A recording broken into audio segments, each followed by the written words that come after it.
Отличное предложение, профессор Снейп. Так, прошу пару добровольцев. Палочка Уизли. На самые простые заклинания.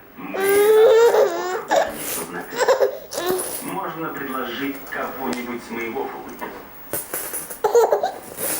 Мало.